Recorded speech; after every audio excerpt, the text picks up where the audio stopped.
Hello বন্ধুরা, দেখো আমরা এখানে গীতা মন্দির আছে। গীতা মন্দিরের মধ্যে আজকে শীতলী মন্দির মানে পূজা হয়েছে আর কি।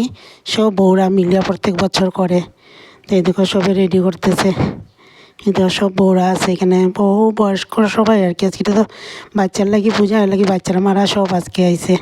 এখানে ভিড় দেখো কীরকম ভিড় মন্দিরের মধ্যে, সবাই মিলিয়া করছে। তার পূজা টুজা শেষ করার পরে তেল সুন্দর দেওয়ার পরে লাস্টে এইখানে দেখো অঞ্জলিরও একটু ফটো ভিডিও করছি আমি। তারপরে সবাই বইয়া প্রসাদ টসাদ খায়, কিন্তু আমার খুব কম ভিডিও উঠাইছে, এখানে আমি নিজে ভিডিও উঠাইলাম তো এলে করতে পারছি না। কিন্তু খুব ফুর্তি হয়েছে জানো, এখানে বইয়া সবাই মিলিয়া কাজ করে, গায়ে হাতে হাতে কাজ করিলে একদম গায়ে লাগে না, কষ্ট কম হয় সবাই মিলিয়ে, আর ফুর্তিটা খুব বেশি হয়। পূজার পরে সবাই মিলিয়া বইয়া আড্ডা মারলাম। আড্ডা মারিয়া লাস্টের দিকে আস্তে ধীরে করে ঘরে আইলাম। তো তারা কইতে আসলো বোন লাস্টে আমি আই গেছি। এখানে গিয়ে পরের দিন আমার যাইতে লাগবো আবার হসপিটালে। আমি কি না, ঘরে গিয়ে একটু রেস্ট করি, এলে গিয়ে আমি আই গেছি। সবাই রেকর্ডিং পাইবে, কিন্তু আমারে পাইতে না।